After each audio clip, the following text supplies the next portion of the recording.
Nestled on the rocky coast of Maine, Bayford was the kind of town where everyone knew each other. It was a close-knit community with a slow pace of life that revolved around a few key landmarks. Among them, none stood taller, both physically and metaphorically, than St. Patrick's Church. For decades, it had been a cornerstone of the town's identity. Weddings, funerals, Sunday services, all were held under its worn, towering steeple. Families grew up in the pews, and generations of Bayford's residents took comfort in the familiar voice of Father Michael Donovan, who had served as the town's priest for nearly 20 years. His calm, reassuring presence was a constant, a symbol of unwavering faith in an ever-changing world. Anna Miller was one of those faithful. She had been attending St. Patrick's since she was a child. She was known for her unwavering devotion, rarely missing a service or volunteer event. The other parishioners saw her as a saintly figure, always smiling, always willing to lend a hand. Her involvement with the church extended beyond Sunday worship. She volunteered for church events, helped clean the parish, and was often seen in the company of Father Donovan, assisting him with tasks that extended beyond the scope of her volunteer duties. So when Anna's lifeless body was discovered in the parish room of St. Patrick's Church on a cold October morning, the shock reverberated far beyond the church walls. Laura Wells, Father Donovan's assistant, was the one who found her. It had been a routine visit meant to prepare the church for Sunday Mass. Instead, she stumbled upon a scene of unimaginable horror. Anna's body, bruised and broken, lay crumpled beneath the statue of the Virgin Mary, the very symbol of purity and grace that had defined much of her life. As word of the murder spread, the town's peaceful veneer began to crumble. Bayford had never seen a crime of this magnitude. For the townspeople, the idea that someone within their community could be responsible was unfathomable. The church, once a symbol of comfort and sanctuary, became a place of suspicion and fear. The police arrived within the hour, and by noon, yellow crime scene tape circled the perimeter of St. Patrick's Church, its doors locked, its sanctity shattered. Detective Emily Harris, a seasoned investigator with the Maine State Police, was called in to lead the investigation. Harris, known for her no-nonsense approach, had solved her share of violent crimes, but this case felt different. Small-town murders always had an edge to them, a layer of complexity that went beyond the crime itself. People in places like Bayford had roots that went deep, tangled in secrets and histories that could take years to unravel. Harris was aware of the sensitivities she would have to navigate, but she wasn't prepared for just how dark and twisted the truth would turn out to be.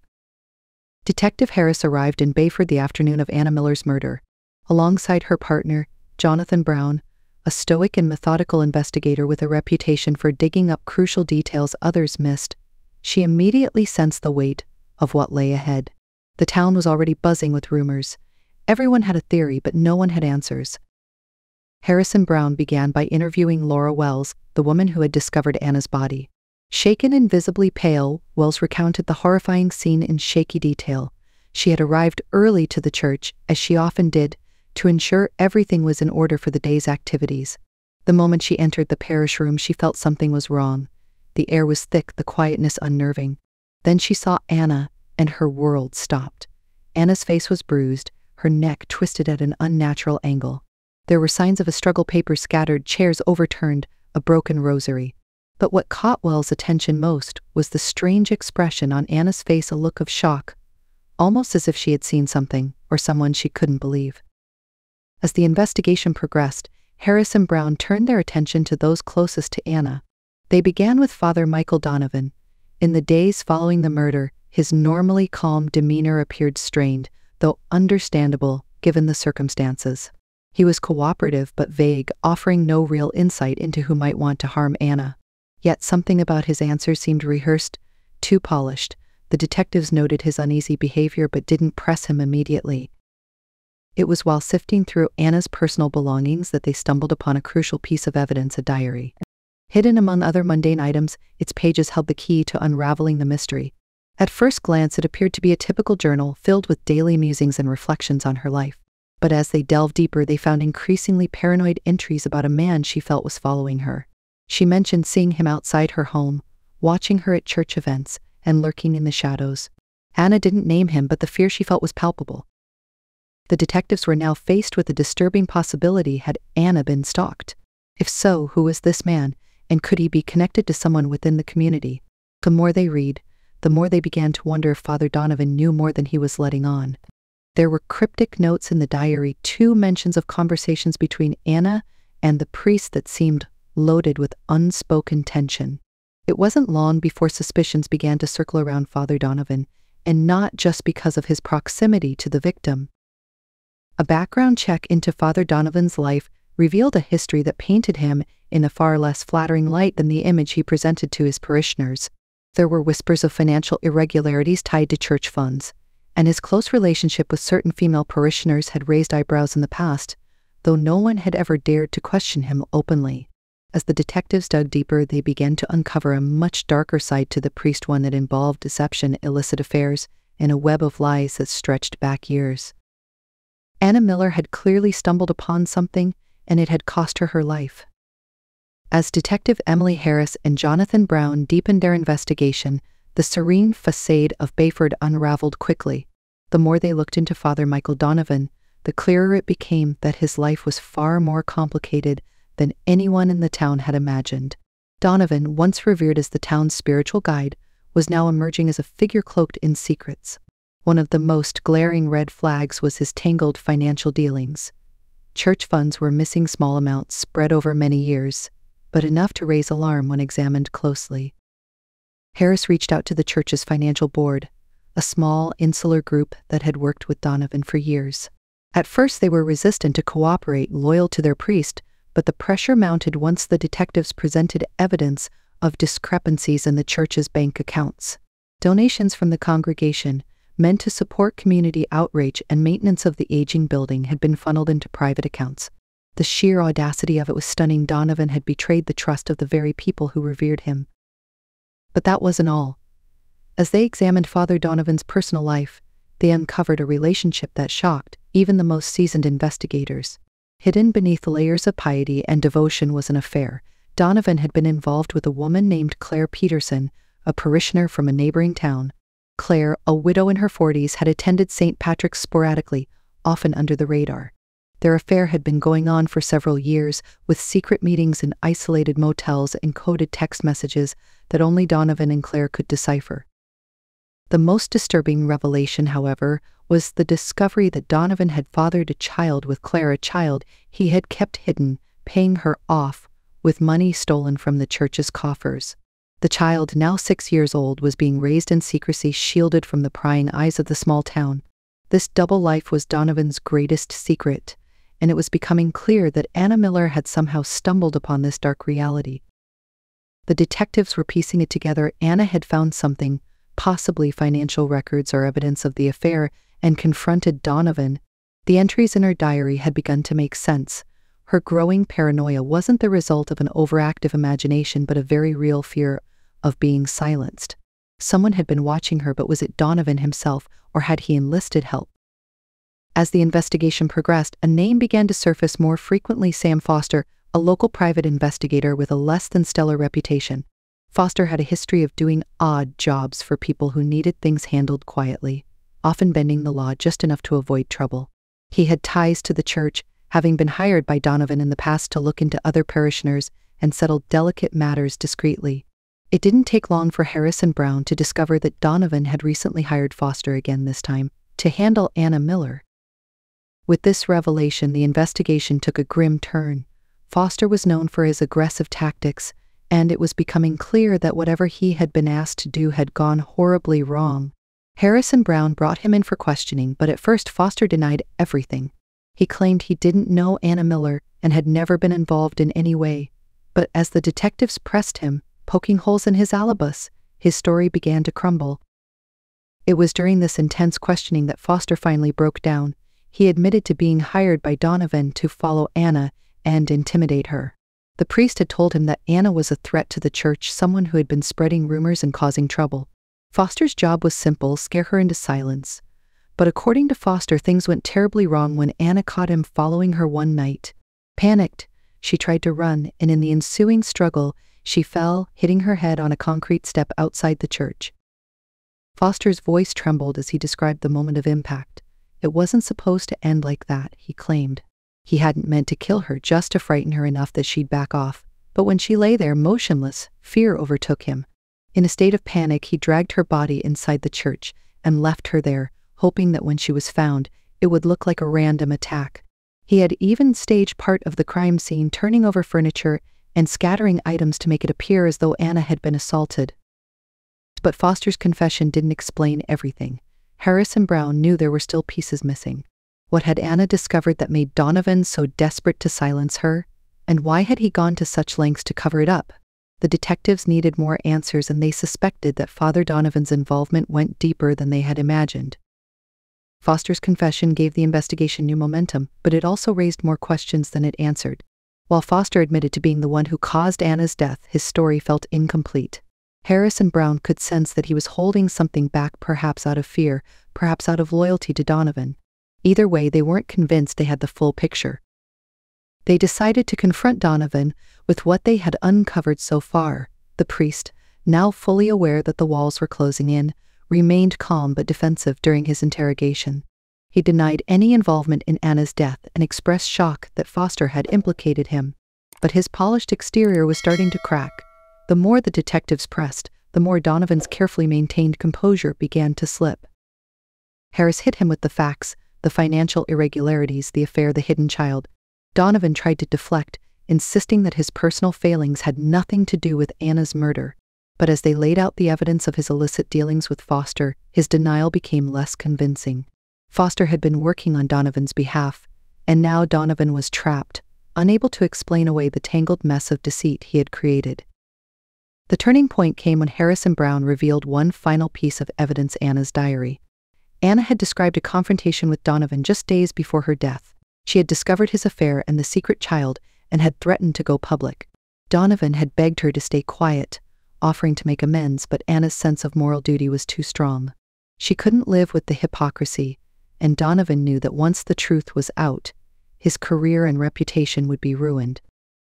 It became clear that Donovan's motivation wasn't just fear of exposure, it was desperation. Anna had been a threat to everything he had built, and he would stop at nothing to protect his secrets. And though he hadn't intended for her to die, his actions had set the events in motion that led to her death. Harris and Brown knew that Foster's involvement was only part of the story. The real mastermind behind Anna's murder was Donovan himself. The noose was tightening, and Donovan could feel it. The question now wasn't whether he was guilty, but how far he would go to avoid facing justice. Father Michael Donovan's web of lies was unraveling, but the final pieces of the puzzle still eluded Detective Harris and her partner, Jonathan Brown. Sam Foster had confessed to his role in Anna Miller's death, but his story left too many gaps, particularly when it came to Donovan's direct involvement. Harris knew that Donovan was the key to everything. The priest's desperation to cover his double life had driven him to drastic measures. The financial fraud, the hidden affair, and the illegitimate child, all of it painted a picture of a man who would stop at nothing to protect his secrets.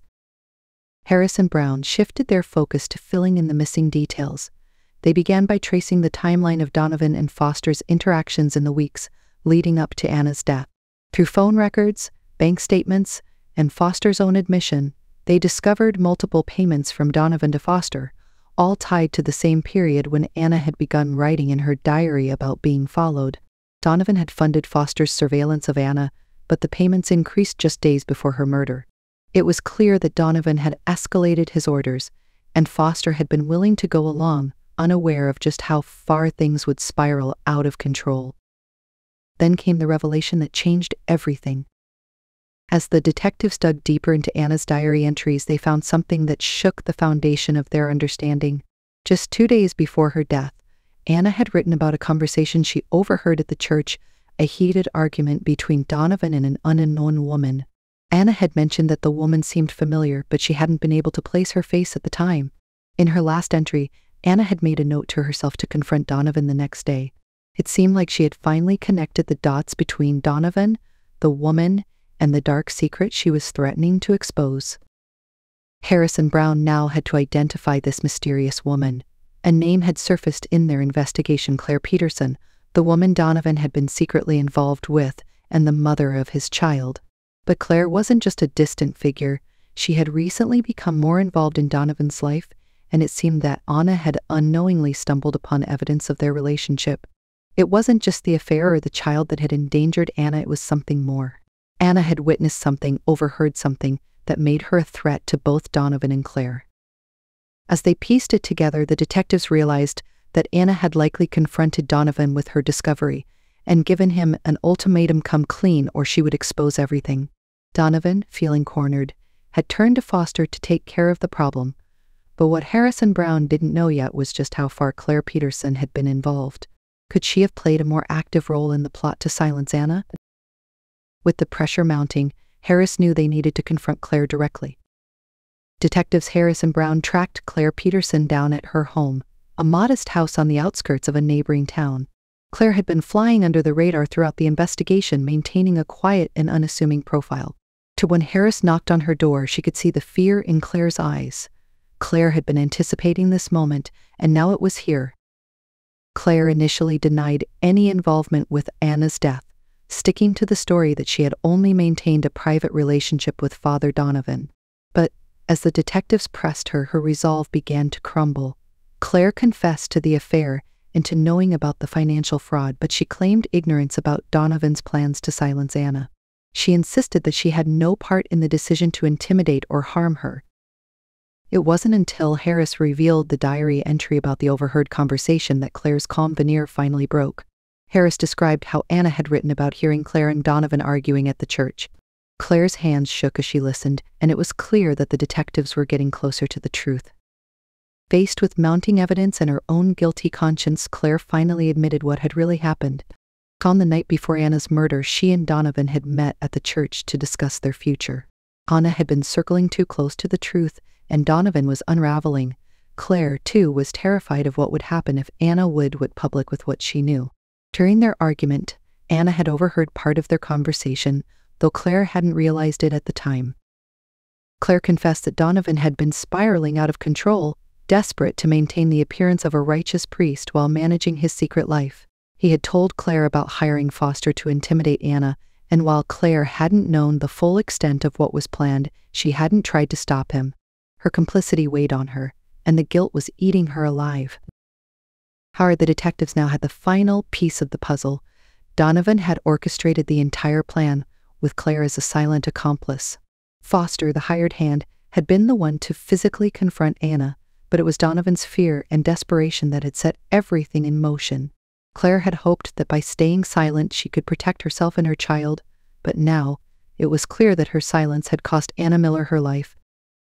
With Claire's confession in hand, Harrison Brown moved quickly to arrest Donovan.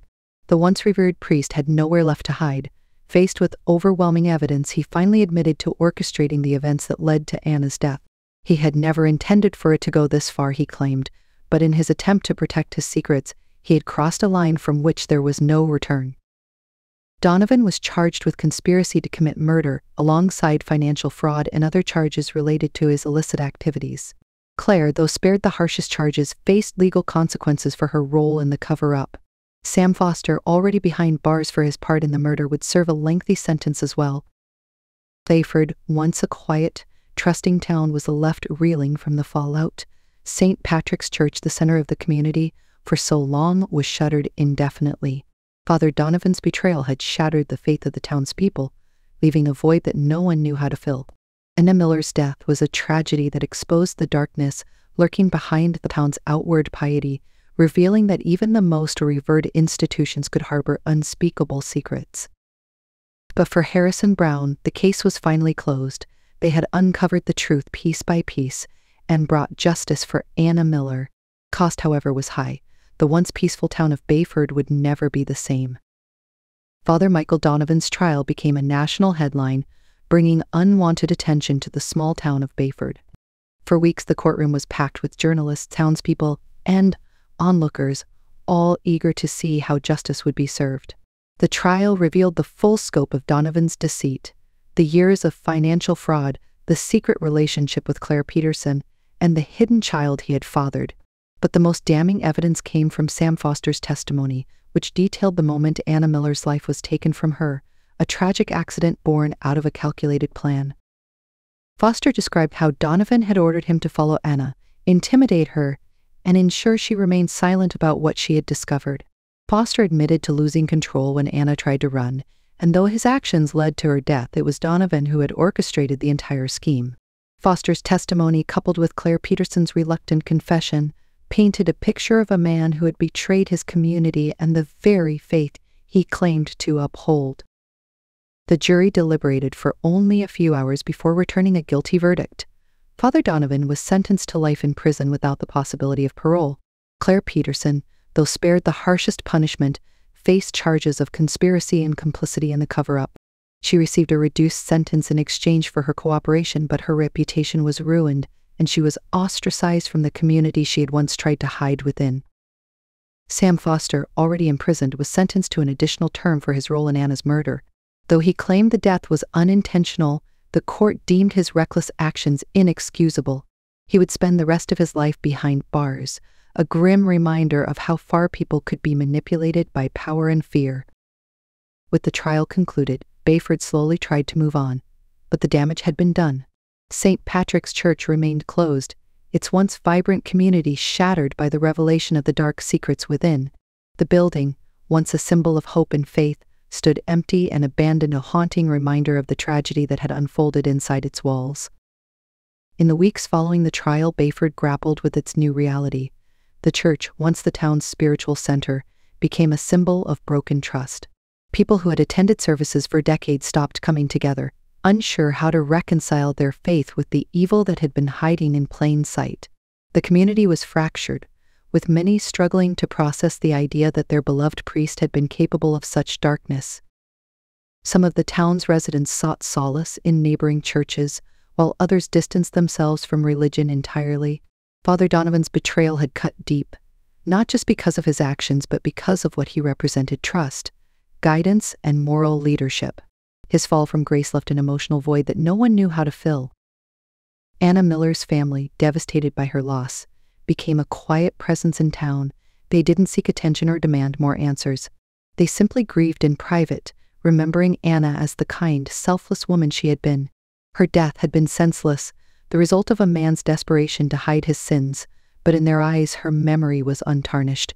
Anna had stood for truth, and in the end, it was her courage that had brought Donovan's lies to light. Detective Emily Harris and her partner, Jonathan Brown, returned to their lives as investigators, but the case stayed with them. Harris in particular felt the weight of the town's loss. She had seen the worst of human nature before, but this case had been different. It wasn't just about solving a murder, it was about unraveling a deep, tangled web of betrayal that had shaken an entire community. Though justice had been served, it came with a heavy price, one that Bayford would carry for years to come. Months passed and life in Bayford began to find a new rhythm, albeit a more somber one. The once bustling streets seemed quieter, and the conversations in the town's small diner and shops often drifted back to the case that had changed everything. The church remained locked, its towering steeple casting long shadows over the town, but the wounds of the community were slowly starting to heal. A small memorial was placed outside St. Patrick's Church, dedicated to Anna Miller. It became a gathering place for those who still wanted to honor her life, and over time it became a symbol of resilience for the town. Flowers and candles were regularly left at the memorial, and though the church remained abandoned, the memory of Anna's quiet strength endured. Father Donovan's name was no longer spoken aloud, as if his mere mention would taint the air. His legacy had been erased, his photograph removed from the church's history, and any remnants of his influence quietly forgotten. But the scars he left behind were undeniable. The church itself remained in limbo, with its reputation tarnished beyond repair. Some townspeople argued for its demolition, while others hoped it could one day be restored and repurposed as a community center or shelter. But for the time being, it stood as a reminder of what had been lost: the town's innocence, its faith, and the lives it could never get back. The story of Anna Miller's death, and the unraveling of Father Donovan's life, became more than just a dark chapter in Bayford's history. It became a cautionary tale, a reminder of how easily trust can be manipulated and how the facade of righteousness can mask the ugliest of truths. For Detective Harris, the case was a stark reminder that even the places we feel safest can harbor the most dangerous secrets. The investigation had started as a shocking murder in a small town, but ended up exposing a far deeper rot. Harris knew that the truth, no matter how painful, was always worth pursuing, because the alternative, living in ignorance, only allowed evil to fester. As the years passed, Bayford slowly rebuilt itself, though it was forever changed. The town learned a harsh lesson about the dangers of blind faith and the importance of transparency. While the community struggled to regain its footing, it did so with a newfound sense of vigilance. They would never allow another figure like Donovan to hold unchecked power over them again. And so, Anna Miller's legacy wasn't just one of tragedy. Her courage in facing down a powerful man, her refusal to be silenced, became the foundation upon which Bayford began to rebuild. In the end, she had stood for something far greater than any church or institution. She stood for truth, and in the wake of her death, the truth had set Bayford free.